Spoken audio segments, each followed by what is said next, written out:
بەناوی خوای بەخشندەی میهرەبان بینەرانی بەڕێزی کەناڵی ئاسمانی پەیام ئەم کاتە و هەموو کاتێکتان باش لە هەر کوێگەن سڵاوی خوای گەورەتان لێبێ. خۆشحاڵین لە ئەڵقەیەکی نوێی بەرنامەی باس و خواز بە دیداری ئێوەی بەڕێز و خۆشەویست دەگەینەوە. ڕۆژی جیهانی زمانی دایک تەوەری ئەمڕۆی بەرنامەی باس و خواز دەبێ. ئەمڕۆ کە ڕۆژی جیهانی زمانە لە سەرتاسەری جیهاندا لە هەمان کاتیشدا ئەمڕۆ هاوکاتە لەگەڵ کۆچی دوایی یەکێک لە شاعیر و زمان ناسە گەورەکانی میلەتی کورد، ئەویش مامۆستا هەژار موکریانیە کە لە ماوەی تەمەنی خۆیدا و بە نووسین و وەرگێڕانەکانی خزمەتێکی فرەی بە زمان و وێژەی کوردی کردو لە فەوتان پاراستنی. ڕۆژی 21 شوباتی هەموو ساڵێک کراوە بە ڕۆژی جیهانی زمانی دایک لە تەواوی جیهاندا و ئامانج لەم ڕۆژە بەرزکردنەوەی ئاستی هۆشیاریە بەرامبەر فرە زمانی و فرە ڕەنگی لە جیهاندا. دیاریکردنی ئەم ڕۆژەش سەرچاوەکەی دەگەڕێتەوە بۆ کوژرانی کۆمەڵێ قوتابی زانکۆی دەکای پایتەختی بەنگلادێش کە ناڕەزاییان دەربڕی بوو دژی سیاسەتی زمانی دەوڵەتی پاکستان و سەرنجام لەلایەن پۆلیسەوە دەستڕێژیان لێکرا و کوژران. بێگومان زمان فاکتەر و ڕەگەزێکی بنەڕەتی و سەرەکی مانەوە یا تیاچوونی میلەتانە. لە هەمان کاتدا یەکێکە لە ڕەهەندە سەرەکیەکانی دروستبوون یا پەیدابوونی شوناسی نەتەوەیی هەر نەتەوەیەک. لە سەدەی حەڤدەهەم و دەرکەوتنی شۆڕشەکان و سەدەی مۆدێرنێتی زمان وەک توخمێکی پێگهێنەری هەر نەتەوەیەک سیر کراوە و زیندویەتی ئەو نەتەوەیی لێوە دەرخراوە. میلەتی کوردیش وەک یەکێک لە میلەتە هۆشیار و زیندوەکانی جیهان لە کۆنەوە خاوەن زمانی سربەخۆ و تایبەت بەخۆی بووە و لەم زمانەشدا چەندین لەهجە و دیالێکتی لە خۆی گرتووە و بەردەوامیش خۆی پاراستووە لە هێرش و پەلاماری لە ناوبەرانەی نەیارانیدا. دەپرسین ئێمە کە باز لە زمانی دایک دەکەین ئەم باسکردنە بۆ ئێمە چه بایەخێکی هەیە؟ کە باز لە زمانی دایک دەکەین لە باشووری کوردستاندا مەبەستمان لە چه دیالێکت و لەهجەیەکێتی؟ گرفتەکانی زمان چین و زمان بە چ شتێک پێش دەخرێت؟ کام لە داکەوتەکان کاریگەریان لەسەر زمان هەیە؟ بینەرانی بەڕێز پاش ناوبڕێک لەگەڵ میوانەکەم زۆر بەڕێز مامۆستا لەتیف فاتح فەرەج نووسەر تاوتوێی ئەم پرسە دەکەین و وەڵامی ئەم پرسیارانەشتان بۆ وەردەگرمەوە پاش ناوبڕێک دێنەوە لاتەن.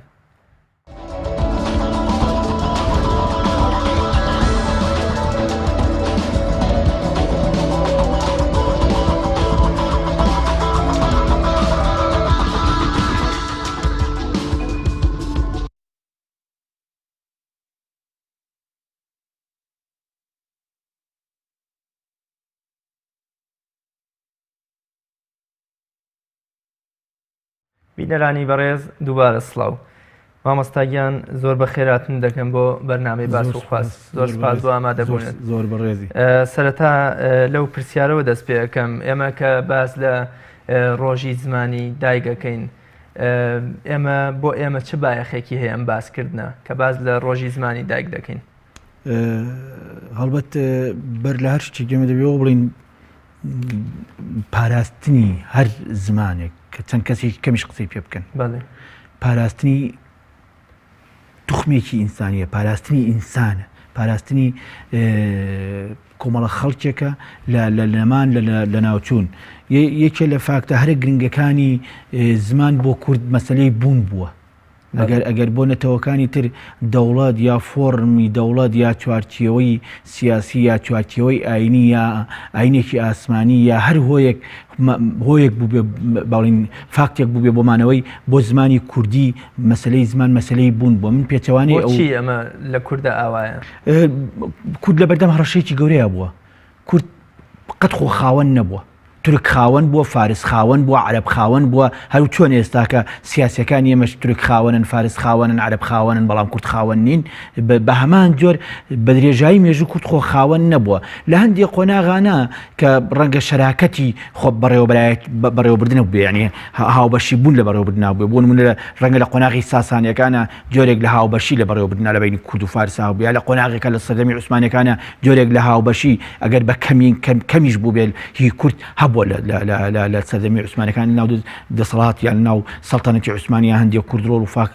کاریگەریان هەبووە، بەڵام لەگەڵەوەیشا بەردەوام لە بەردەم هەڕەشەیە بووە. بۆیە مەسەلەی زمان بۆ کورد مەسەلەی بوون بووە. من پێچوانی ئەو بۆچوونی ئەو کوردناسە فەڕەنسیم کە لە ماوەی ڕابردووە پێی وا بوو هۆی مانەوەی زمانی کوردی دواکەوتوی کووردە من لام وایە ئەو لەسەر پاکووری کوردستانەوەی کردبوو ئەڵێ لەبەرەوەی کورد نەیتوانیەوە بچێتە خوێند یان دەوڵەت بەشداری خوێندنی پێ نەکردەوە بەشداری نەکردو لە بەڕێوەبردنەوە زمانەکەی ماوەتەوە لەبەرەوەی دایکەکان فێری یاژنەکان فێری کوردی فێری فارس تورکی نەبوونە من پێچەوانەیە مابینم من بڕواکەم چاوقایمی و ئازایەتی کورد و پەیوەندی بە شوێنە زاو خاک و شاخ و داخۆوانەوە وەگوتم مەسەلەی بوونەکەشی هەستی کردووە ئەو هەموو دنیای ئەو لەژێر هەڕەشەیە کەلچەری کەلتوری دابوونەریتی هەمووی لەژێر هەڕەشەی توانەوەیە لە بەرامبەر عەرەب و تورک و فارس و ئەوانیترا بۆیە زمانی پاراستووە هەر بۆیە سەیر نییە بەلاتەوە دێیەک لە بن کەرکووکە بە زمانی قساکە کە چواردەورەکەی وا قسە ناکەن مەسەڵەن بۆ نمونەکە بڵین تورکمان باخ بۆن دێیەک بینەوە ئەم جۆرە لە ئەم فرەیەش هۆیەکی دەوڵەمەنی گرنگە ئەگەر ئێمە سوودمان لێ بەداخۆ سوودمان لێ نەبینیوە من هەموو جارێک نمونەیە گەێنمەوە ئەڵێ بۆ کچ چەند وشەیەکمانەیە کچ کنا دۆ دوێت کەنیشی کیژۆڵ مەسەلەن هەموو ئەمانەیەکێ بە پێی تەمەن بە پیشانەی دەوڵەمەنی زمانەکەمانە بەڵێ ئەمە زۆر من لەم دوایە هەندێک وشار بینم کە کورد بەکاری نێنێ حتا من بڕوام وایە دەبێ ئێمە بۆ مەسەلەی زمان چونکە زمانی کوردی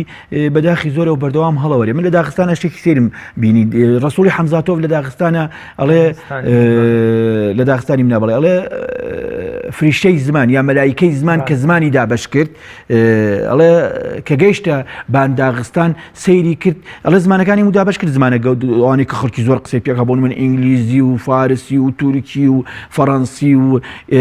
عەرەبی وانە ئەڵێ بەڵام کە گەیشتە بانداغستان سەیری کردم داغستانە هەر چوار ماڵ لە بن شاخی و لە شوێنەکان ئەڵێ سەیری تورەکەشی کرد پڕی لە وردە زمانە ئەڵێ ناچار بوو شۆڕی کاتەوە بۆی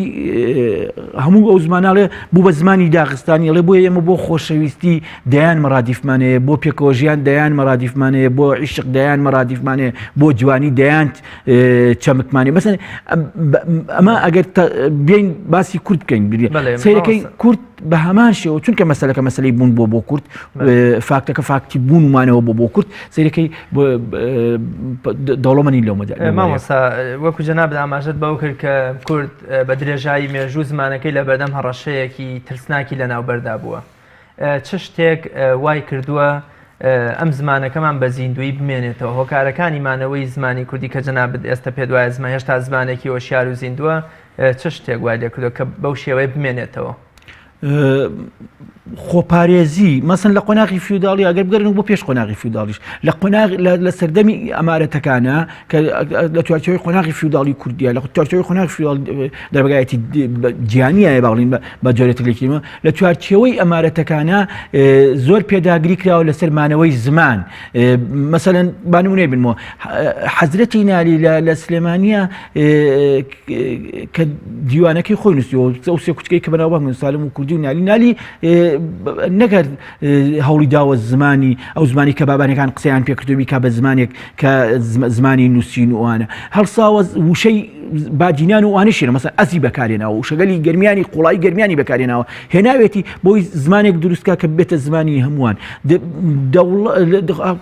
پێم وایە دەوڵەت زمان دروستەکە بەڵام بۆ کورد ئەمەوان نەبووە کورد بەبێ دەوڵەت زمانی دروست کردووە بێ دەوڵەت زمانی هێشتۆتەوە ئەو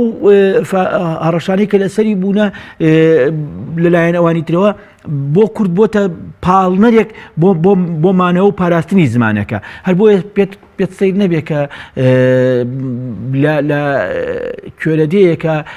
ئەگەر یەک کەس یەک پیرێژن بە کوردی لە ئورفە بۆ نمونە لە ئورفە با بڵین لە هەر کوێ سەرزەمینی کوردستانە لە هەر چوار پێنج پارتێک بە ناگارنەوە کارەباخیشەوە کە بە کوردی قسەکراوە لە کوێرەدەیەک ئەگەر یەک پیرێژنما بێتەوە بە کوردی قسەی کردێ دوای زمانە بۆتەوە زمانی گشتەکە ساکینە جانسەز لە دووە یاداشتەکانی لەم دوایە کراوەتە کوردی بەشی یەکەمی لەوێت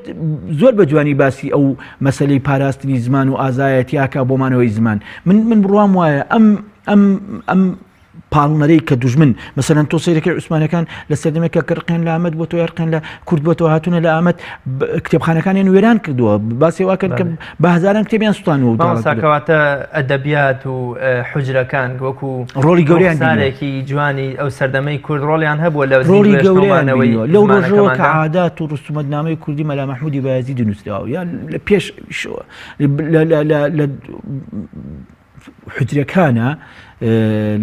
لەو ناوەندایە کە تۆ باسەکەی لە ناوەندە ئاینیەکانە مامۆستایانی ئاینی و پیاوانی ئاینی کە لە هەمان کاتا شاعیر و نووسری گەورەشیان تیا بۆ نمونەی ئەحمەدی خانی و نمونەی مەلای جەزیری و نمونەی تاگەی نۆمانیلای خۆمان ئەمانە ڕۆڵێکی گەورەیان بینیوە لە پاراستنی زمانە ڕۆڵێکی گەورە و قوربانیشیان داوە مەسەن قوربانیان بە خۆیان داوە بە سەرۆت و سامانەکەیان داوە بە دەرکراون لە ناوچەی خۆیان ڕاونراون خانە و لانەیان لێ تێکچۆ بەڵام بەدەست بەجاریەوە نەبوون مامۆستا بە شێوەیەکی گشتی ڕۆڵی حوجرەکان و ئەدەبیاتی کلاسیک وە کۆڵێ ڕۆڵێکی لاواز و هەر نەبووە ئێستا ئەم ڕۆڵە کەوتۆتە دەستکێوە ئایا ئەم کەسانی کە ئێستا ڕۆڵەیان کەوتۆتە دەست ئەتوانن وەکو ئەدەبیاتی پێش و وەکو حوجرەکان زمانی کوردی بە زیندوو بهێڵنەوەیانە لە ساڵی 1930 نووسەرێکی کورد داواکە دەستگایەکی زانستی دروست بێ بۆی کە زمانی کوردی بپارێزێ ئەو کاتە تقریبەنەکە 104 ساڵ بە لە ئێستا لە هەشتاکانە لە سەردەمی بەعسا کە بەعس زۆر هەوڵێدا کە زمانی کوردی پارچە پارچەکە بیتاوێنێت و مەسەلەن هەوڵیدا دیوارێک لە بینی بادینان و سۆرانە دروستکە لە باشووری کوردستان هێنای بۆ بادینەکان ڕۆژنامەی بزاوی دەرکرد بۆ سۆرانەکان ڕۆژنامەی ئاسۆی دەرکرد و هەوڵیدا هینێک ئەوەی کە ئێستا دەسەڵاتی کوردی بەداخەوە بە هەمان ئەو ڕێی بەعسا ڕاتەوە بەش خراپتر لەو سەردەمەیە کۆڕی زانیاری کورد کۆمەڵی مامۆستا ئەو ڕۆڵەیان بینی کە کاتی خۆی حوجرە و فەقیەکانیان بینی لەو سەردەمەیە کۆمەڵی مامۆستای کورد کۆمەڵی خوێنەواری کورد مەسەلەن خوێنەوار و زمانزانی زۆر گەورە مامۆستا مەسعود محەممەد مەلا جەمیلی ڕۆژبەیانی علادینی سەجادی کە لە گەلاوێژەوە دەستپێ کرد و شێخ محەممەدی خاڵ و شکور مستەفا و زمانزانانی کە ئێستا ژێمە شانازی بە چۆنیەتی بەکارێنانی وشەکان بەڵێ زۆرن هەژاری ژیانی میلەتی کورد وەکو جەنابەت ئاماژەت بەوە کرد کە یەکێک لە زیندوێتیەکانی ئەوەیە کە خاوەنی کۆمەڵی لەهجە و دیالێکتی زۆرە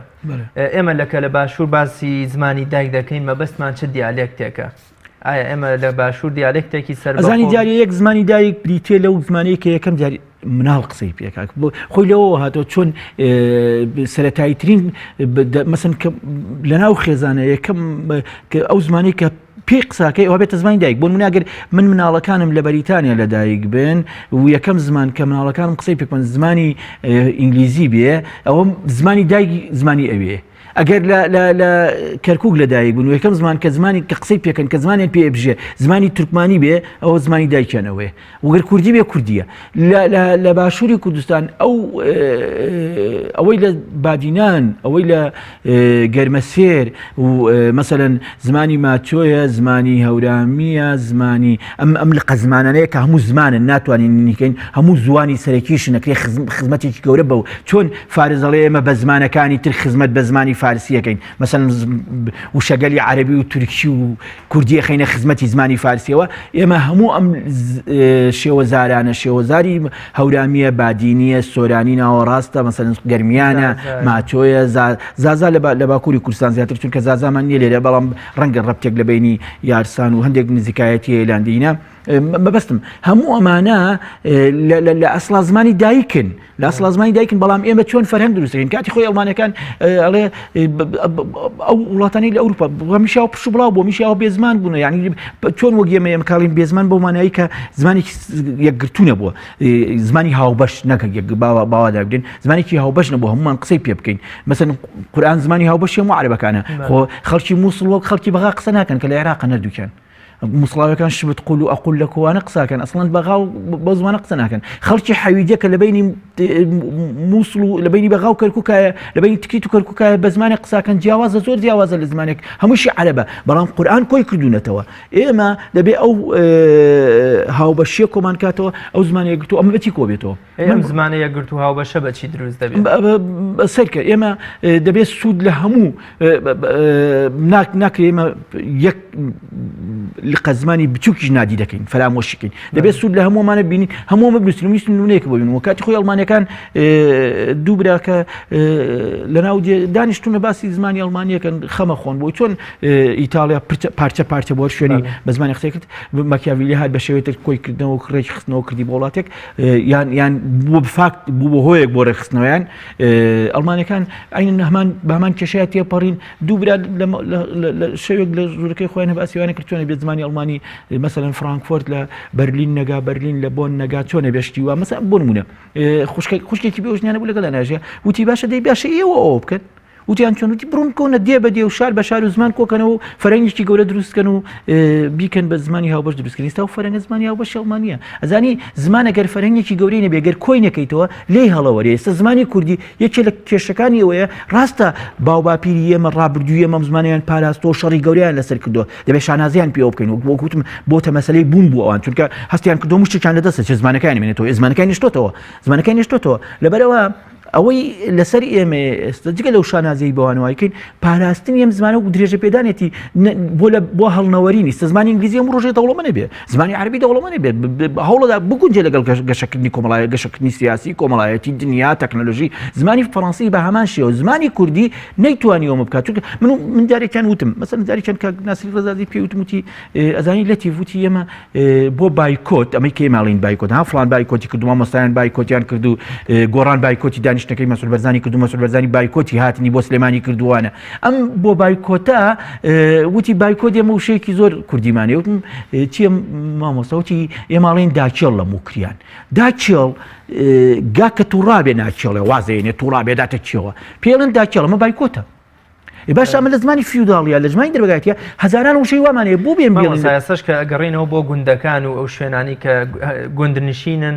هەستەکەی کۆمەڵێ زمانی ڕەسەن یان کۆمەڵێ وشەی ڕەسەنی زمانی کوردییانە زیندووە بەڵام بۆچی نووسەرانی ئێمە سیاسیانی ئێمە ئەمانە بە شەرمەوە هەر ینی نووسەرێک بە شانازیەوە ئەڕوا وشەی عەرەبی و فارسی و نازانم وشەی قورسی ئەم سەردەمەت بۆ دێنێ بەڵام لە ڕووی نایە شەرمەکە هی زمانی ڕەسەنی کوردی خۆمان بەکاربێنێ هۆکار چییە کە نەمانتوانیوە ئەم وشە ڕەسەنانەی گوندەکان و شوێنە دوورەکان لە ناو نەبوونی تاج و تەخت و بەختە نەبوونی تاج و تەخت و بەختە نەبوونی خۆخاوەنیە ها من وتم ئێمە کورد تورکخاوەن بووینە فارس خاوەن بووینە خۆخاوەن نەبووینە بە هەموو ئەوانەی یعنی کورد لەبەرەوەی خۆخاوەن نەبووە لەبەرەوەی تاج و تەخت و بەختی نەبووە لەبەرەوەی دەوڵەتی نەبووە کاینێکی شەرمنۆکە ئینسانێکی شەرمنۆکە ئینسانێکە کە عەرەب ببینی هەستەکە عەرەب گەورەترێرەوە کە تورکە بینی هەستەکە تورک گەورەترێەوە کە فارسە بینی ئەمە سیاسیەکانی کورد بەداخەوە ئەمەیانین کردو ئەمە ئەویان ڕشتەوە من نازانم تا چەند لە سەردەمی ئەمارەتەکانەوە بۆ کە ئەمارەتەکانیش سەر بە دەوڵەتی سەفەوی یا سەر بە دەوڵەتی عوسمانی یا سەر بە دەوڵەت بەرێکی لەوانە بوونە بەڵام دریک بەواکەم بە تایبەتی لە دوای سەردەمی شێخ مەحموود ئەگەر بێین توێژینەوەیەکی ورد بکەین لەسەر ئەوەی کە لە دوای دروستبوونی دەوڵەتی عێراق و یا تێکچوونەوەی ڕێکخستنەوە تێکچوونەوەی ئەم فۆرمەی ئێستا کە لە سای کەسبی کۆیە کوردستاندا بەشکرا باڵین لە عوسمانیەکان لە دوو بەشەوە کرا بە چوار بەش و سووریا شتێکی بەرکەوتوانە لە دوایەوە کوردێکی شەرمنۆک دروست بوو ڕاستە ئێمە قوربانیمان داوە شەرمان بەڵام کوردێکی شەرمنۆکین لە بەرامبەر ئەوانی ترە خۆمان لە عەرەبی سووری بەکەمتر زانیوە خۆمان لە عەرەبی عێراقی بەکەمتر زانیوە خۆمان لە تورکیا بەکەمتر زانیوە خۆمان لە فارسی ئێران بەکەمتر ینی ئەم جۆرە لە شەرمنۆک وای کردو کە نووسەرەکانمان هەندێک جار یا ڕۆشنبیرەکانمان بەڵام ئەگەر خۆخاوەن بووینە ئەگەر دەوڵەت و فۆرمێکمان هەبووە من بڕواکەم ئەم ترسنۆکێ نابوو ئەم شەرمنۆکێ نابوو کاتێک کە تۆ فۆرم دەبێ خۆخاوەنی ئەو کاتە تۆ زۆر بە ئازادەنەز وشەکان بەکارێنی وە گوتم فارسەکان دەوڵەتیانەیە دەوڵەتێکی دوور و درێژ مێژویانەیە با کەمینێش بن لە ئێرانە دەوڵەتێکی فارسی زوبانیان هەیە ئەگەر کەمینەشن لە ئێرانە بەڵام ئەم دەوڵەتە فارسی زوبانە شانازی بۆ ئەوکە کە زمانێکی زۆر گەورەیە لە شانامەی فیردەوسیەوە درێژی پێدا و شاعیرانی زۆر بەرزی وەکو باڵێن سعدی شیرازی و حافز وان شعریان پێوتووە تام دوایش درێژەیە تا ئەگاتە شامیلۆ بەڵام ئەم زمانە ئەگەر کەمینەش بێ زمانێکی کەمیش بێ وشەگەلیشی کەم بێ دێز زاراوەگەلی نەتەوەکانی تر دێنێ و بەکارێنەوە خزمەتکاری پێ مامۆستا لە ئێستادا کە ئێمە باز لە زمانی دایک دەکەین واتە دەبێت کار بۆ زمان بکرێت دەبێت بزانرێ گرفتەکانی زمان چین من دەپرسم لە ئێستادا زمانی ئێمە هەڵگری چه گرفت و کێشەیەکە کە دەبێت چارەسەر بکرێن و چارەسەریان بۆ بدۆزرێتەوە لە باشووری کوردستان هەرچەنە من بۆ خۆم قەناعەتم وایە زمان ئیتر گەشتونێتە قۆناغێ زمان لە بین ناتێن نوام چۆمسکی ئێستا بە شێوەیەکی تر باسی لەمانە و باز لەوانەوەی زمان و بەردەوامی زمانەکە کە زمانی ئاماژەیە زمانی پەیوەندی کۆمەڵایەتی فراوانەکەی نێوان بەشەریەتە هەمومان نەزانین بەبێەوەی باسی برسێتی بکار ڕەنگی برسێتی چۆنە هەمومان نەزانین کە بەبێەوەی باسی ترس بکار ڕەنگی ترس چۆنە ئەمە زمانێکی یاوبەشی بینی گشتمانە من بەیانی لە جنوبی ئەفریقا کە ڕەشپێستێک ببینم لە ڕەنگ و ڕوخساری ئەتوانم هەندێشت بخوێنمەوە کە تۆش دەتوانی لە ڕەنگ و ڕوخساری منە هەندێشت بخوێنیتەوە زۆر جار تۆ سەیری منەکەی لە ڕەنگ ماڵی چیە خۆنەخۆشی یا ئازارێک تێ ئەم زمانە ئەمە بۆتە زمانێکی گەورە ئەتوانین زۆر جار بە ئاماژە هەمومان یەکتر تێبگەین ئەمە لایەک ئەوەی کە پەیوەندی بە کێشەکانی زمانی کوردیەوە هەیە ئەوەی ئێستا دەسەڵاتداری هەرێمی کوردستان لە باشووری کوردستان دروستەکە ئەوە تۆ بتەوێت زمان بپارێزی و پەرەی پێ بدەیت و زاراوەکانی بپارێزی و دەوڵەمەندی کەیت و لە هەڵوەرین بیپارێزی دەبێت جارێ یەکەمین شت ئەوە بێ نابێت دوو زمان بکەیتە زمانی سەرەکی ئێستا ئێمە لە باشووری کوردستان خەریکە دوو زمانەکەی زمانی سەرەکی من بڕوام وایە ئەو زمانەی کە لە خوێندن و نووسینە بەکارێت ئەگەر بادینان لە باشووری کوردستان زۆرینەی خەڵکی ئەم تخوبەن ئەم ناوچەیەن ئەم باشوورەن دەبێ ئەوان بێتە زمانەکەی گشتمان ئێمەش خۆمان بە زمانی خۆمان قسە ئەگەر سۆرانی ئەمەی کە من و تۆ قسەی پێ بکەین کە تا ڕادەیەکی زۆر هۆشیاری هەورامەکان ئەمەی تێپەڕانەوە من زۆر جار شانازی بە هەورامەکان واکەم یا بە هەورامان واکەم لەبەرەوەی ئەمەیان تێپەڕانەوە هەورامەکان هەمویان زمانی سۆرانی ئەزانن خۆزگە بادینانەکانی هەمویان وابوونایە خۆزگە سۆرانەکان بەستم یعنی زۆر جار تۆ ئەمانە دەبێت پارێزی هەموو هەورامێکی شلە بیرێتەوە هەورامێکی خۆشی زانیە ئەشزانیە وشەگەلی زۆر جوان لە هەورامانایەکری کورد سوودی زۆر گەوری لێ ببینێ لە زمانی کوردیە وشەگەلی زۆر جوان لە بادی مەسەڵەن ئەز ئەوەی کە مامۆستا نالی بەکارێنێ حەزرەتی نالی بەکارێنەوە وشەیەکی زۆر جوانە بۆ من حتا توانی من زۆرێک لە ئەنانیەت و خۆپەسەندی تایە بەڵام ئەس هیچ خۆپەسەندیەکی تیانە ئەتوانی بەکاری بێنی لە نووسیرە بۆیە من بڕوام وایە ئەوە دەوڵەت و دەسەڵاتدارە دەبێت جارێ یەک بێ ئەمە بکە بێ زمانێک بکاتە خاوەنی ئەوانی تر و ئەوانی تریش لە سایی ئەو زمانەیە پارێزراو بن ئەمە نەکراوە مەسەڵەن تورک ئەمەی کردووە بۆ خۆی فارز ئەمەی کردووە من ئێستا جگە لەوەی کە زمانی کوردی لە بەردەم ئەو هۆمۆڕەشەیە ئێستا خەریکە نەتەوەکانی تریش ڕۆشنبیری نەتەوەکانی تریش ناچارە بن ئەو زمانە ناوە دەبێتیانە بەکارێن ئێست پێش چەند ڕۆژێک ڕۆمانەکە ئەلیف شەفەق مەخوێنەوە شەرەف مەخوێنەوە لە ئەلیف بە ناچاری وشەی کوردی لە ڕۆمانی باسی کوردستانەکە باسی خێزانێکی کوردەکە باسی دوو خوشکی کوردەکە لە ئورف و لە تۆنەگەنە بەریتانیا و چیان بە سەرێکە لەوێ وشەگەلی زۆری تایە کە شەفیقی حاجی خدی کردیەوە کوردی وشەگەلی زۆری تایە بە کوردی مالا من نەیتوانیەوە بیگۆڕێ ئەمە بێنێ وشەیەکی تورکی لە جیاتی ئەم چەمکە دابنا مالا ئەوەی ئێمە لە سلێمانیاڵین ماڵەکەم بەیەکێک خۆشمان وێ دەی ماڵەکەم بەڵێ ماڵی من هەمانە وشەی لە بادینن وشەگەلی تریش ئێمە تازە زمانەکە ترسی لە بینچوونی نەماوە کاتە گرفتی گەورەمان پەرتکردنی زمانە بۆ دوو ناوچە ئەمە گرفتێکی ئەمە نەک گرفتی گەورە ئەمە کاتی خۆی بەعسیەکان ئیشیان لەسەر کرد و ئەسڵەن لە تورکیاش دەوڵەتی تورک هیچ لەسەر دەوڵەتی نەکرا بەس کورد خۆی ئێستا دەوڵەتی تورکیەوە بڵێ زازا جیاوازە لە کرمانجی ئیشی لەسەرەکە بڵێ ئەم دوو دنیا بینی ئەم دوو دیدگای ئەم دوو زمانە ئەم دوو شێوەزارە هیچیان پەیوەندیان بەیەکەوە نییە بۆی قەناعەت بە کۆمەڵێک لە زازایەکان بێنێ چۆن خەڵکێکە بڵێ ئێزدیەکان کورد نین بۆ قەناعەت بە کورد بێنێکە و قەناعەت بە ئێزدیەکانش بێنێکە کوردین ئەمە دروستکایان ئێمە بەداخەوە خۆمان ئێستا لە باشووری کوردستان درێژە بەمادەین مەسەلەن ئێمە نەهاتوینە ئەو زمانەی کە فەیلەکان پێیاخێون پێی قساکەن نەهاتوونە ئەمە بپارێزین نهاتوونەمە ئەمە بێین فەرەنگی گەورە دروستکەین لە بریەوەی کە بێین ئێمە لێرە شەڕ لەسەرەوە بکەین کە بادینی زمانێکی فەرمی دەوڵەت بێ و سۆرانیش زمانێکی فەرمی دەوڵەت بێ و ئەمە بکەینە دوو شێوە زمانی بکەین ئەمەمانتوانی هەوان ئەمە چییە بۆونە چارەسەرێکە بۆ کۆلە زمانێکی یەکگرتویان لێ زمانی هاوبەش یا زمانی یەکگرتو بۆ دروستە بێ ئێمە وە گوتم هەموو بەر لەوەی دەرباسی گرفتەکان بکەین ئەو بەکارهێنان یا ئەو وەستایی مامۆستا نالی بۆ منە لە شعرێک یا وشەی هەورامیش و بادیش و سۆرانیش بەکارناوە ئەمە ئەتوانی نایبنین زمانێکی یەکگرتووە لەو سەردەما مامۆستا نالی بە ڕەحمەت بێ درکی بەمە کردووە درکی بەم گەورەیە کردووە خەونی ئەوە بووە خەونیەوە کاریشی بۆ کردووە لە نالی مەزن دیوانەکە. بەڵێ نالی کۆمەڵی خەونیە بۆ تا ئێستا توێژینەوەی لەسەر نەکراوە خەونیەوە بۆ دەوڵەتی کوردیە بێ خەونیەوە بۆ جەیش و سوپای کوردی سوپایەکی یەکگرتوو بێ لە ئەدەبیاتەکە لە شعرەکانی ڕەنگی داوەتەوە خەونیەوە بۆ کە کورد خۆخاوەنی بکە خەونیەوە بۆ کە مەسەن لەو نامەیە کە بۆ لە چامەکەیە کە بۆ سالمی ناردێتەوە خەونیەوە بۆ کە کوردەکان هەمیان بەیەکەوە بە گشتەمکاریە بچنەوە ئەمانە خەونی نالی بوون خەونی گەوری زمانیش بەشێکە لەو خەونەی ئەمە هەر بۆ نالی وانە بۆ حاجی قاری کۆیش وایە بۆ خەڵکی تریش وایە بەڵام نالی پێشتر درکی بەم هەڕەشانە کردووە درکی پێ کردووە و ئیشی لەسەر کردووە من بڕوام وایە لە سەردەمی خۆیە ئەگەر بابانیەکان ئیشیان لەسەرەوە بکردایە هەرچەنە بابانەکانێکی لە مشکلەکانەوەی ڕیت قسەیەکی زۆر جوانیە لەبارەی بابانەکانەوە ینی هین بوونە بەردەوام لە ترس و نیگەرانیە بوونە ترسی ڕوخان و بەنیازیمانەوە نەبوونە چۆن ئێستا ئێمە 25 ساڵە حکمڕانیەکەین بەنیازیمانەوە نین هەموو شتێ بەتاڵانە دەین بە خەڵکو و هینەکەین وەگەوەی کە بەیانی دەبێت کۆڵەکمان دێن کۆڵمانەوە ڕاکەینەوە بۆ شەو شوێنانی کە پێشتر لێی بوونە قیادەی کوردی لێ بۆ سەرکردایەتی کوردی ئەم بابانەکان تۆزێک ئەم نیگەرانیان تیا بۆ بۆیە ئەگین ئەم نیگەرانیان تیانە بواە پێداگریان بکردایە ئەو خەونانی نالیان بەدی بێنایە ئێستش بوونیان درێژەی ئەبوو ئێستش بە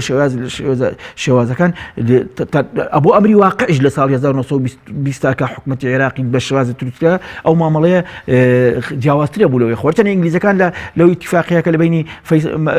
بینی خۆیان و مەلیک فەیسەڵایەکەن باسی واکەن دەبێت کورد خۆخاوەن بێت و ئەگەر کورد نەیتوانین لەگەڵ بژێت دەبێت هینی بکەن بەڵام ئەمووەمانە ئەگەر ئێمە فاکتی بەهێزە بووە لە بابانەکانەوە ڕیشەیەکی خۆخاوەنیە بۆیە تا گەیشتە شێخ مەحموود هەڵبەت ئێمە ئیستەوا نابووین بەڵێ مامۆستا نالی بەڕەحمەت بێ وەکو نەزەریە وەکو تیۆر ئەم شتەی تەرەح کردووە و جێبەجێکردن و بە عملیکردنیشی داوەتە دەست بابانیەکان بەڵام جەنابەت چی ئەڵێ کە لەم سەردەمە هەر سیاسەتی کوردی خۆی هەوڵی دووکردکردن یا پەردکردنی زمانەدا ئەخر ئەمە ئەو گرفتەیە کە من پێتم و دەزانی سەرکردەی سیاسی دەبێت خۆی لە ناوچە بێتە دەرەوە لە ناوچەگەری مەسەن ئێستا من زۆر جار لە ئەدەبیاتی سیاسی خۆمانە گوێم لەوە بێڵێن فلان حیزب لۆکاڵیە ناوچەیە مەسەلەن ئەڵێن گۆڕان ناوچەیە یەکگرتو یا کۆمەڵ ناوچەین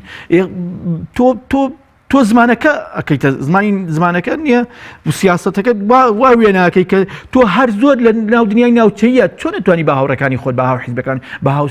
هاو سیاسەکانی خۆت بڵی ناوچەی لە کاتێک خۆت دەربازیە بە نەبوویتە دەبێت جارێ یەک ئێمە لە ناوچەگەری بەو مانایی کە نەتەوە دروست نەبێت لەمە خۆمان ڕزگارکەین بەداخەوە حیزبی کوردی نەیتوانی لەمە خۆی ڕزگارکە مەسەلەن من ناڵێن با سلێمانێک شانازی بەو لە وتنایە ماڵین بەساقاڵین یەک تەوانی ئەڵێن یەت ئەڵێن ئەماڵین بەڵام لە نووسینە بەکاری نایەنین من ناڵێن با سلێمانی شانازی بەم شێوە وتنەوە نەکە نام شێوە وتنە با هەبێ بەردەوامی هەبێ وەگەوەی لە مووسڵ وتمان شبت قولەقێ وەگەوەی لە سەبرۆ سۆمال شانازی بە عەربی وتنەوەکەن یەک کەلیمە عەربی تێناگی من تۆ دەبێت عەربیش بزانین دەبێت زەقەی چاومان بێت دەبێتی بمان وەرگێڕێ ئەو هین جارێکیان متەنەبی لە بەغا لێی کۆبنەوە کۆمەڵە خەڵگەویش بە عەربی قسە بکە بۆی کەسیان لێ تێنەگەن ما لەکم تەکەئتم عەلەیە کە تەکەئکم عەلا ذی جنەتی فرنقع أميان بيان تبابا عربية كتوقتي وتيجي ما لكم تجمعتم علي كتجمعكم على شيء غريب تتفرقوا هذا هو هذا وش عربية ما بستم ئێمە بەڕاستی دەبێت لە زمانی ناوچەی ڕزگار بین و ئەمە ناکاتەوەی کە بادینیەک شانازی بە بادینی بوونی خۆی نەکات سۆرانیەک شانازی بە سۆرانی بوونی خۆی زەنگەیەک کە بە ماچۆ قساکە لە گەرمیانە یان حەزەکەم بزانی ئێستا ئێمە ناوچەیەگەی پێڵێ شوانی کێشک و شوانی خاسایە لە بینی شوانی و کێشک خاسە یەک شوانە یەک ناوچەیە بە دوو زمان قساکەن هەمونیەکان ماچۆش قساکەن و زمانی ئەو زمانی خۆش ئێمە دەبێت ئەم قوربانیە هەم پێتم و هەولامەکان داویانە هەولامەکان لەبەرەوەی بەهەستی نەتەوەیان بەرزترە لە خەڵکی سۆران و بادینە خۆشیاری نەتەوەیان بەرزترە ئەمەیان داوە قوربانیان بە زمانەکە داوە زمانەکەی خۆیان پاراستووە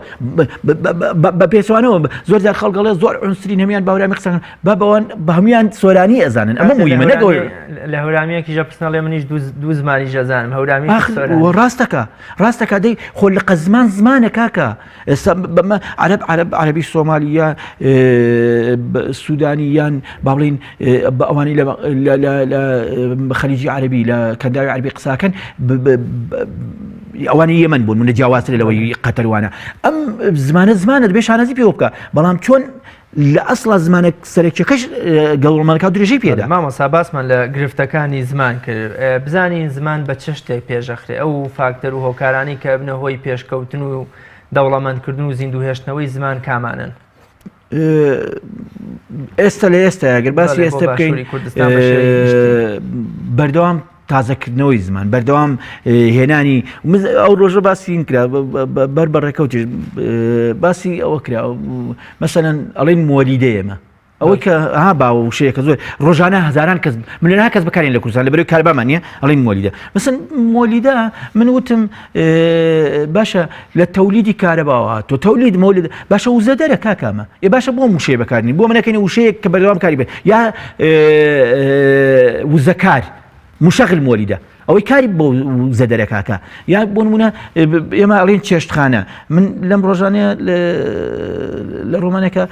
ئازیزێک ناندێنی بەکارێ نابوو ناندێن کە بیرم کردو ناندێن زۆر فراوانتر لە یعنی لە ئاستی مەتبەخایە بەڵام چێشتخانە لە ئاستی مەتبەخان نییە لەبەرەوە بە بڕای من ئەمە یەکی لە هۆیەکانە یعنی بەردەوام تازەکردنەوە بەردەوام پاراستنی ئەو ناوانە و بەردەوام ئەمەزەوەی بچین کاموشەی زۆر ڕەسەن بیان نێونووسین و زمانە زانی چۆن جگە لەوەی کە تەکنۆلۆژیا هەموو ڕۆژە وشەی تازایێنێتە ناو زمانی ئینگلیزیەوە تۆ چۆن مامەڵە لەگەڵ وشە تازانەکە چۆن ئەی گونجێنی چۆن ئەیکەی بە کوردی چۆن ئەی کوردێنی من ئەمە با نمونەیەک ببینەوە ئێمە لە قۆناغی فیوداڵیا بۆ نمونە جەنجەرمان هەیە جەنجەر لە هەزار تەتکۆپەتکە پێگاتۆرێکە ناوی خۆی هەیە ئێستا من و تۆ نازانین ناوەکان چی لە پێش ئەنفال ناگەڕێنەوە بۆ 100 ساڵ لەمەوە پێش لە پێش ئەنفال لە دەیەکە پیرێژنێک بۆ هەرشی و تەلان و دۆڵ و باڵین بەندەنێک ناو ئەوەی خۆی هەبوو ناوی جیاجیاشە بوو مەسەلەن لە ماوەت بە شێوەیەک باسی پێدەشتەکەن لە گەرمیان بە شێوەیەکی ئەم بۆ ئەمەمان نەپاراست و ئەمە تازەکردنەوە ئەمەیە مەسەن ئەو هەموو ئامێر و کەلوپەلانی لە سەردەمی فیوداڵیە بەکار هاتووە یا لە ناگرم بۆ فیوداڵی سەردەمی پێش ئەنفال ئەوەی خۆی مەشتا لە فیوداڵیە مامۆستا محەممەد ئێمە سیاسەتیشمان و هەموو شتێکمان لە خۆناغی فیوداڵیە مامۆستا محەممەد زۆر بەجوانی باسی واکە لە مرۆڤ و دەور بوو لە کتێبەکانی تریشە خۆش فەیلسوفی قۆناغی فیوداڵی مامۆستا محەممەد فەیلسوفێکی گەورەی قۆناغی فیوداڵی کوردە ئەگەر ئێمە فەیلسوفیشمان نەبێ مامۆستا محەممەد فەیلسوفمانێکمان بەڵێ ئەمە یەکێ لە هۆیەکانە ئەو شانە بێنی بیگونجێنی لەگەڵ واقعانەوەیکەیە بەردەوام فەرهەنگت هەبێ دوو نەترسی لەوەی کە وشە بەکاربێنی وشەی ئەوانی تر بەکاربێنی چۆن عەرەب ناترسێت چۆن فارس ناترسێت چۆن تورک ناترسێت چۆن ئینگلیز ناترسێ بەکارێنێ تۆش نەترسی لەوە ئەمەش فاکتێکی تریمانەوەیە هێنانی وشەی زمانێکی تر بۆ خۆی ئەمە تازەکردنەوەی زمان و دەوڵەمەندکردنیەتی زانی چۆن من ناچینە پایەوەی زیان بچوک بۆتە گوندێکی بچووک بەمان ناڵێم بەڵام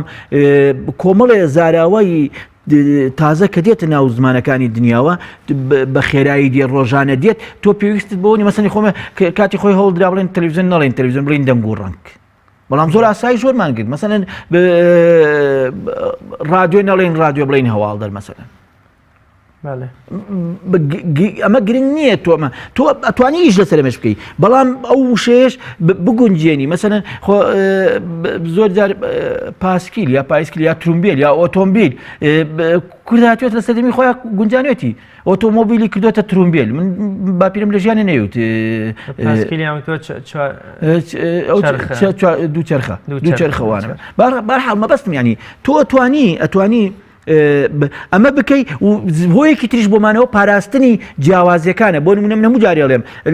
لە دۆڵی خەلەکان بە کولێراڵێن ئەستوک لای ئێمە پێڵێن کولێرە باشە ئەمە تۆ دەبێ هەردووکی بەکاربێنی هەردووکی بپارێزێت تووشی مەسەلەن شێوازەکانی نانی تیریمانێ نانی دەسیمانێ ئەمانە دەبێت بێ بیپارێز لە شوێنی تر چۆنی پێڵێن نانی وەرابی چی پێڵێن لە شوێن خوان لە وڵاتر تێڵ هەموومانێت بپارێز مەسەن ئەم پاراستنە ئەمە بەشێکە لەمانەوە جگە لەوەش دەبێت دەوڵەت دەبێت دەوڵات زمانێک بک بە زمانی ئەوەی هین پێڵێن ستاندارد یا زمانی فەرمی یا زمانی دەبێت دەوڵەت زمانێک بکە بە زمانی گشتی و لە سایی ئەم زمانە گشتیەیە زمانەکانی تر یا شێوەزارەکانی تریش هەست بە لە غوبن و لە بینچوون و لە ناوچوون و سڕینەوە نەکەن دەبێت بزانن کامان بەشێکن لەو کەلتورە. لە ئێستا یەکام لە داکەوتەکان کاریگەریان لەسەر زمان هەیە سیاسەت یا کەلتور و بوارە کۆمەڵایەتیەکان هەمووی بە شێوەی خۆی کاریگەری لەسەر زمانەیە زۆر جار دەوڵەتی مەسبوون نمونەیەک لەسەر وڵاتانی ئەفریقا بێنینەوە نمونەیەک لەسەر ئەمریکای لاتین بێنینەوە. ئەمریکای لاتین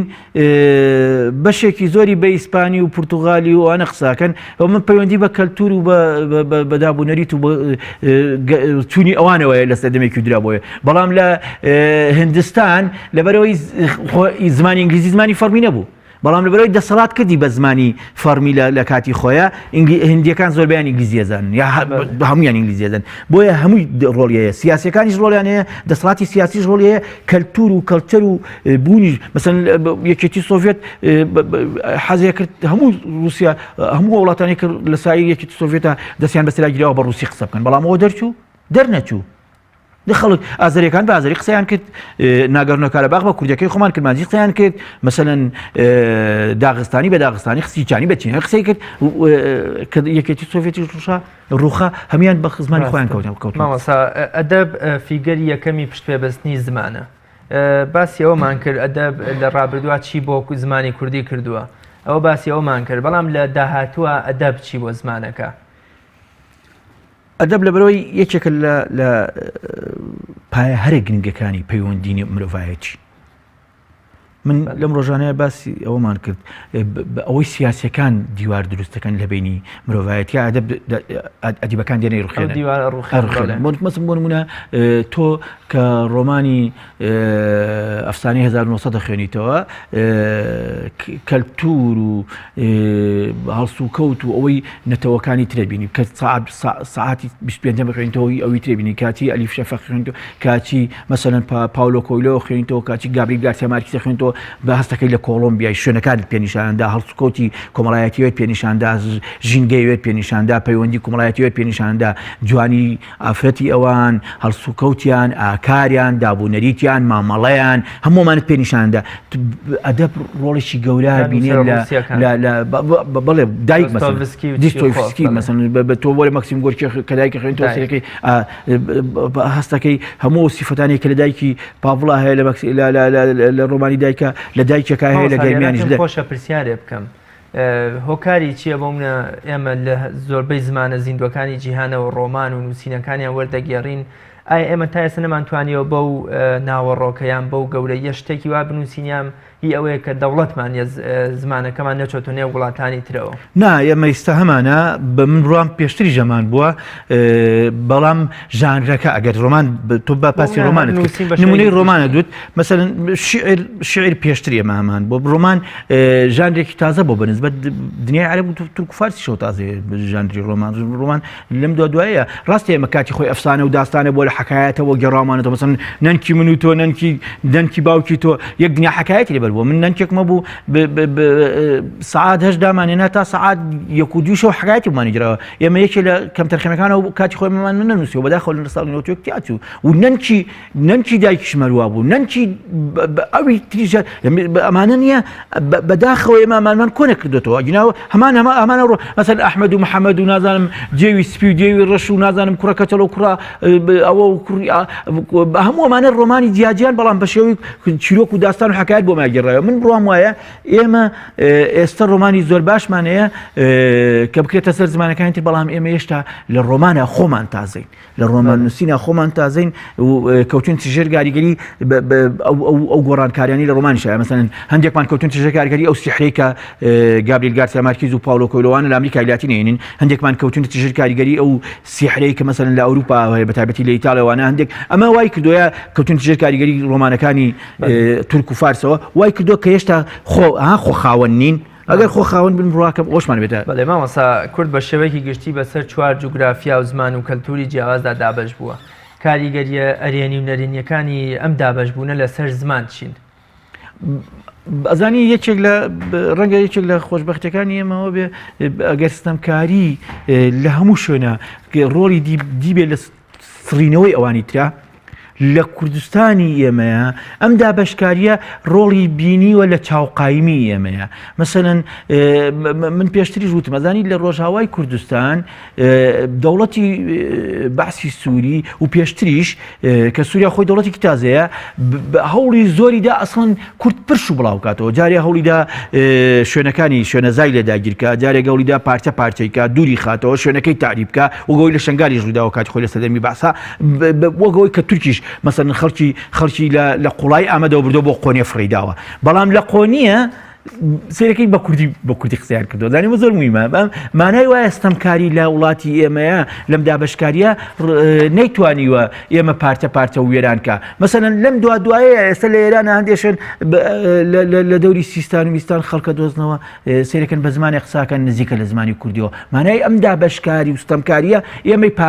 لە بریەوەی ئێمە لەبین با من بۆ وتم پێشتریش وتم مەسەلەی زمان بۆ کورد مەسەلەی بوون بووە مەسەلەی بوون بووە مەسەلەن کورد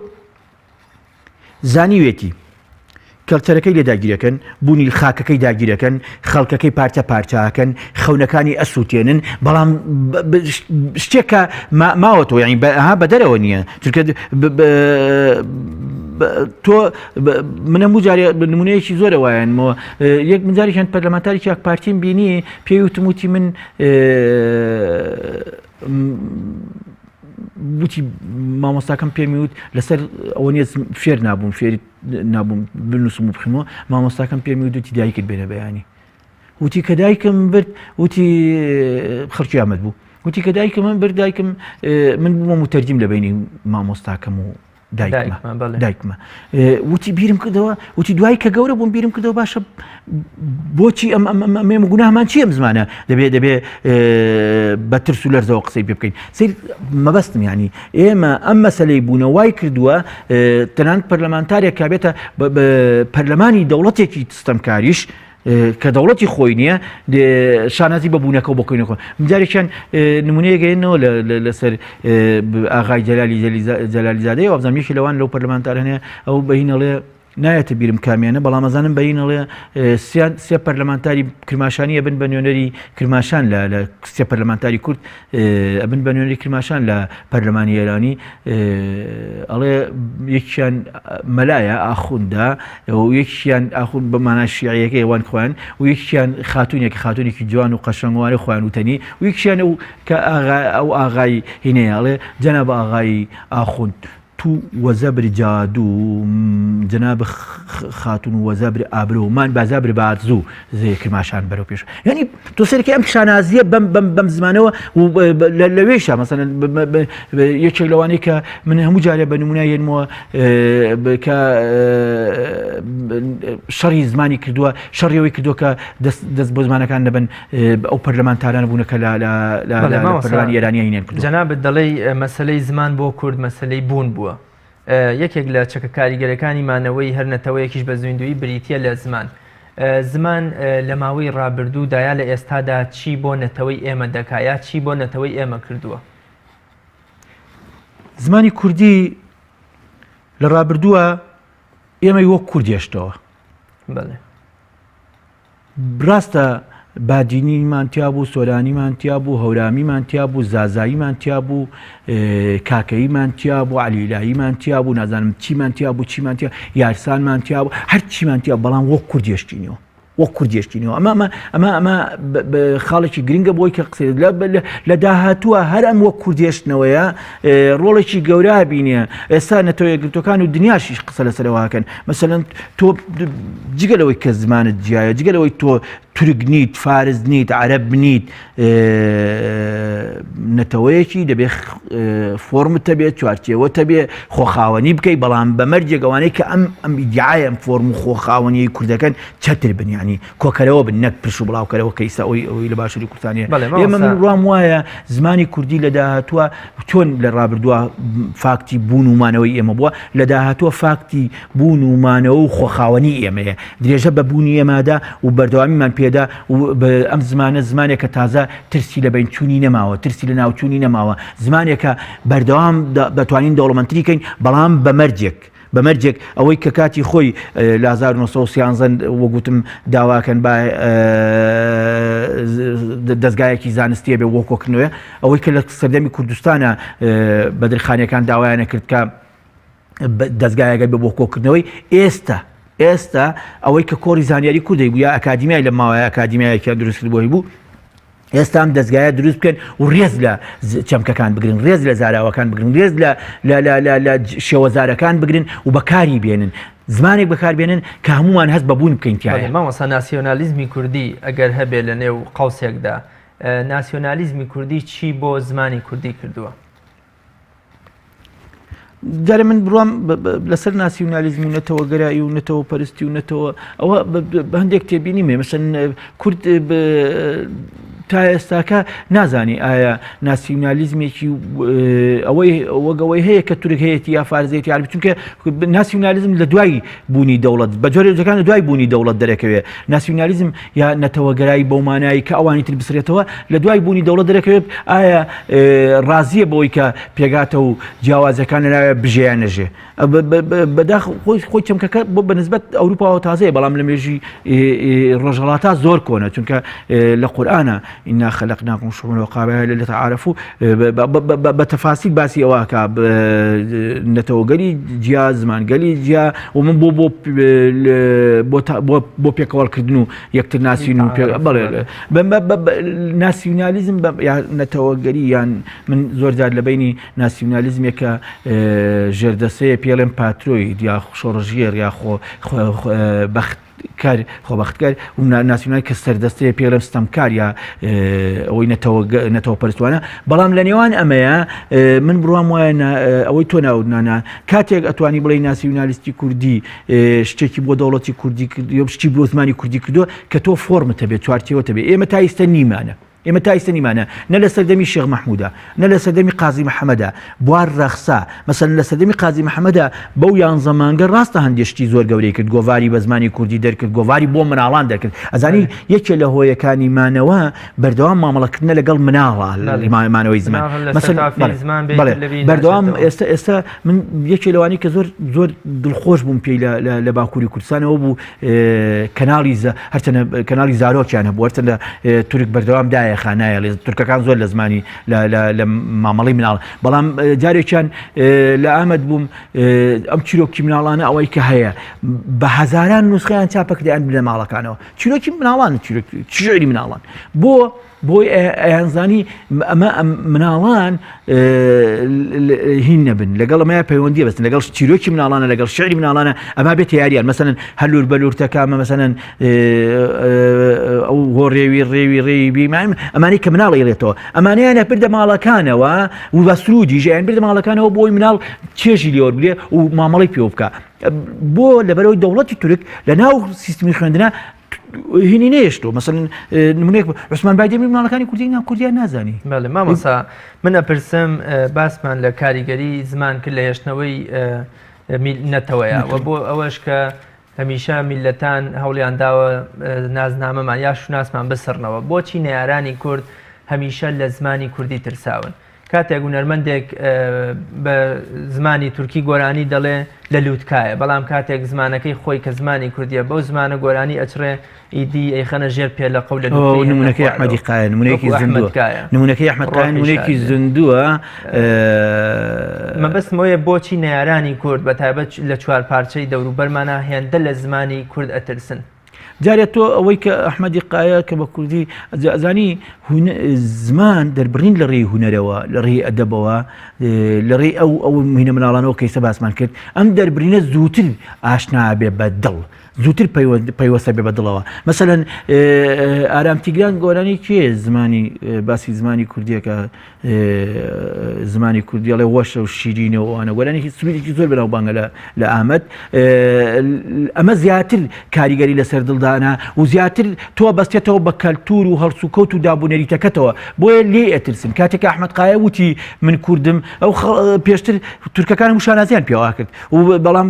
هەموو ڕەنگە بزانم یەک دوو گۆرانی کوردیشی کاروانی هەیە بەڵام کەوتی من کوردم و لە ئێستا بەدەوا کورانی بەرنەفرەت کەوت هەردەریان کرد لە تەنانەت هونەرمەندی کوردی تیا بوو مەبەستم هۆیەکە ئەوەیە لە ڕێگەی هونەر و ئەدەبەوە خۆئێستا بانمونەکە بێت یاشار کەماڵ یەک گوشەی بە کوردی نەنووسیوە خۆ خێزانەکەیشی بابانی بۆ خەڵکی ئێرەیە و خۆشی کوردیزان کرمانجی زانیوە یاشار کەماڵ یەک گوشەی بە کوردی نەنووسیوە بەڵام لەبەرەوەی ئەدەبیاتەکەی کارکتەرەکانی ناو ڕۆمانەکانی حەمەدۆک و هەمووی کووردە مەسەلەن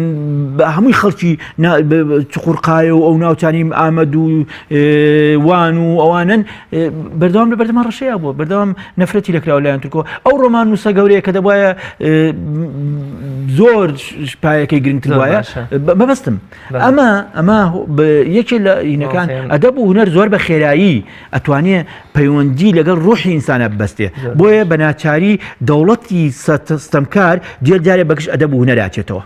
مامۆستاگیان من زۆر سپاسی بەڕێز دەکەم کاتی بەرنامەکەم تەواو بوو. زۆر بەڕێز زۆر خۆشحاڵم هیوادارین کارێکمان کردبێ بۆ زمانی زۆر بەڕێزین دوێشتنەوە و دەوڵەمەندکردنی زمان زۆر سپاسی گەورەکانی ئێمە کردیان باو باپیرانی ئێمە کردیان ئەوە زۆرە بۆ ئێمە ئەگەر ئێمە دوو قسەشی لێ بکەین ئازایەتی مامۆستانالی و سالم و کوردی و حاجی قادر و ئێمن و هەژاری موکریانی وانە زۆر سپاس بۆ بەڕێز دەستی تۆ خۆش بێت سەلامەت دەستی تۆ خۆش بینەرانی بەڕێز بەم شێوەیە ژاتینە کۆتایی ئەڵقەی ئەمڕۆمان تا بە گەیشتنەوەیەکی تر و لە ئەڵقەیەکی تری بەرنامی باسوخواز بەخوای گەورە مێرەبانتان ئەسپێرم خواتان لەگەڵ